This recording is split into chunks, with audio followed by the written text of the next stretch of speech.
Well, welcome back. Uh, or actually, I'm really welcoming myself back.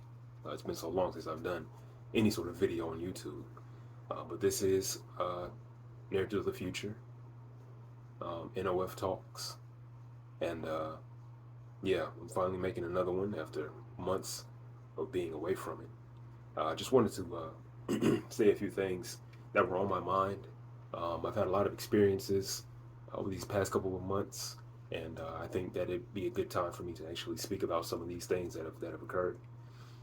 One thing that I want to talk about, since we're basically based mostly on mythology and talking about philosophy and things like that, I want to take it to Indiana Jones and the Dial of Destiny.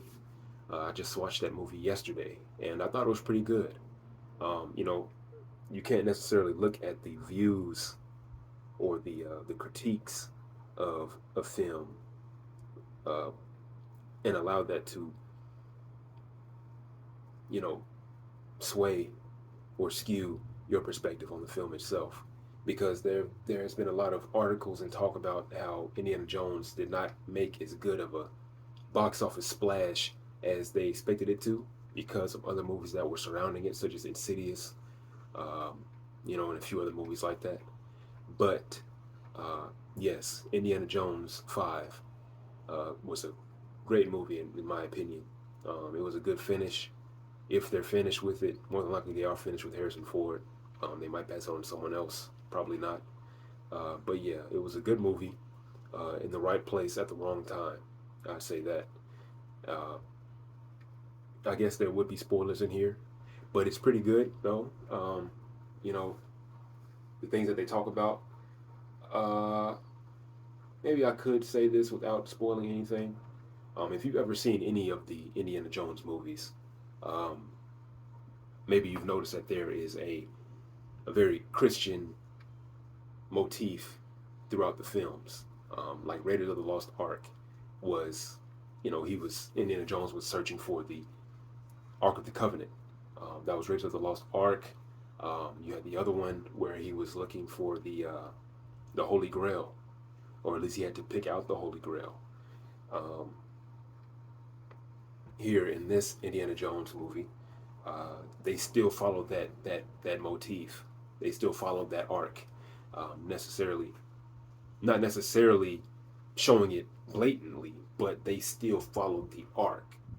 If you know uh, the inside scoop on Jesus, Christianity, how it was formed, the things that formed it, such as Dionysus, um,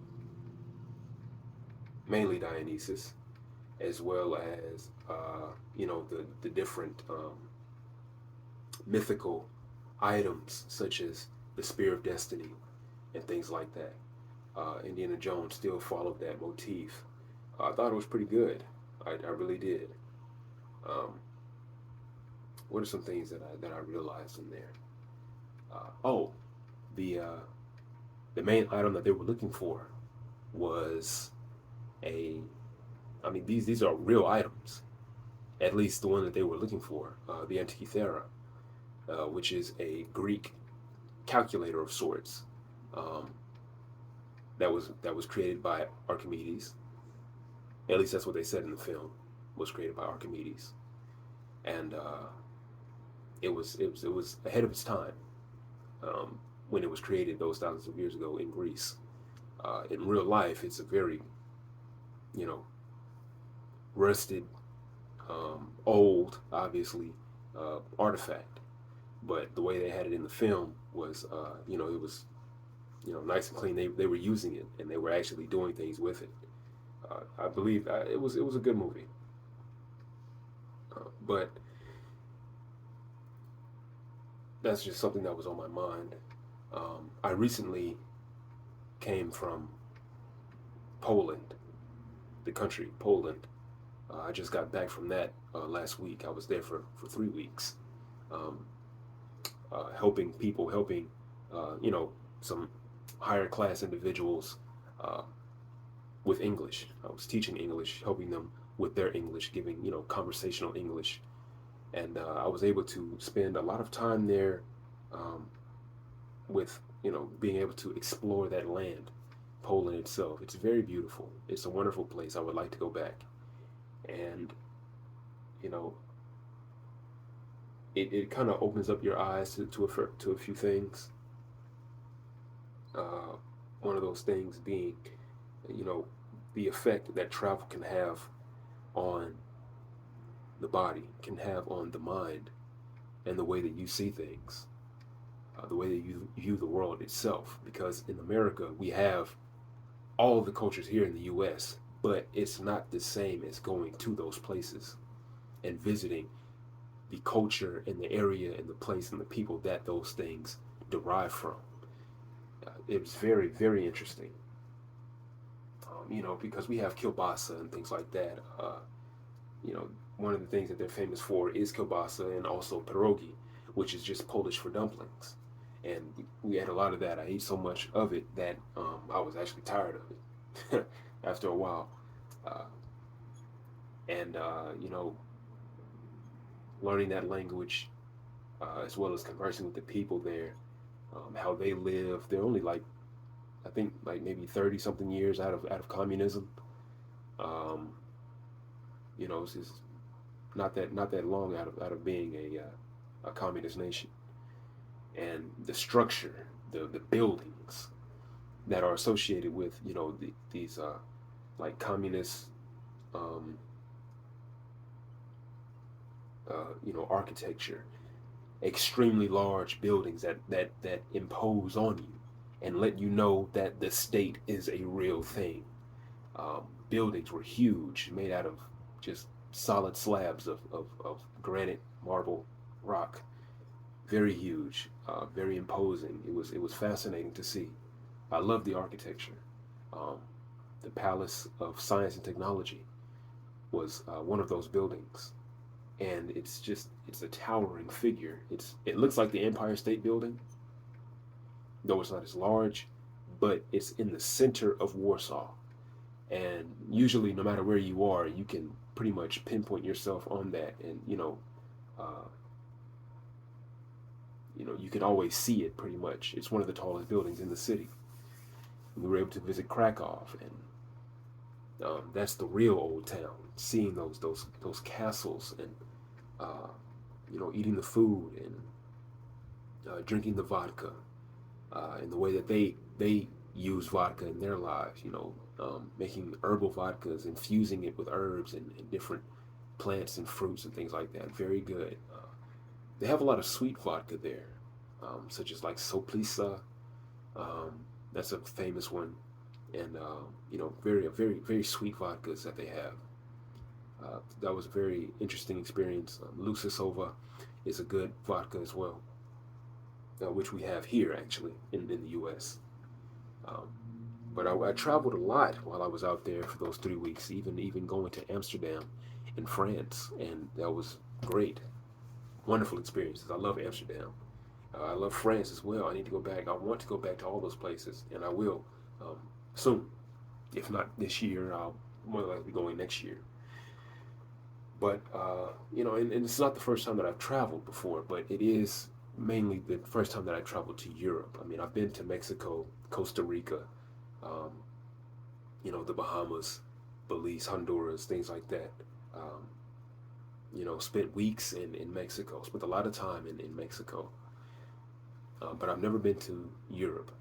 That was my first time in Europe, visiting Poland, Amsterdam, and uh, France. And, eating the escargot, and having champagne. And it was very, very, very, very great experience. The red light district in Amsterdam. I'm just making these videos so that, I can just put it out there. This is just something that was on my mind that I wanted to get off. I felt like it would be useful information. More than likely, I'll break it down and make videos separately talking about Indiana Jones. I can go deeper into that. Uh, Talking about my experiences in Poland. I got plenty of pictures and videos. The different experiences that I've had. And so yeah, it was pretty good. And you know I'd like to leave off with inspiration and how God can speak to you in the many different ways that God can. Uh, the way that I see God is not the same as the way others see it. It's very personal, uh, scientific as well, if I, I might add. But, you know, sometimes you just have to seclude yourself. You can seclude yourself or you can expose yourself. And since I've been back home, I've done a lot of seclusion, staying in one place, staying in my room, just sitting, thinking, reading, contemplating, figuring out my next moves to where I can, how can I better the situation that I'm in, and also through the exposure, exposing myself by going out to these places and getting completely different experiences, completely new experiences, meeting new people, conversing with them and talking with them. All of these things are two sides of the same coin. They can get you to the same place. So long as you know yourself, you can seclude yourself and speak with yourself to find the answers. And also, you can go out and converse with others and speak to them, and they can find things out about you, and you can find things out about them, and you can find the similarities between yourselves, to where you can figure out your next steps in that manner. Uh, and so, inspiration is a very, very big thing. And I've now been inspired to make this video, or I was inspired to make this video, and so I'm doing it now. And I'll be doing more in the future, because I think it's time to do that again. So, thanks, and subscribe and all that good stuff. See you later.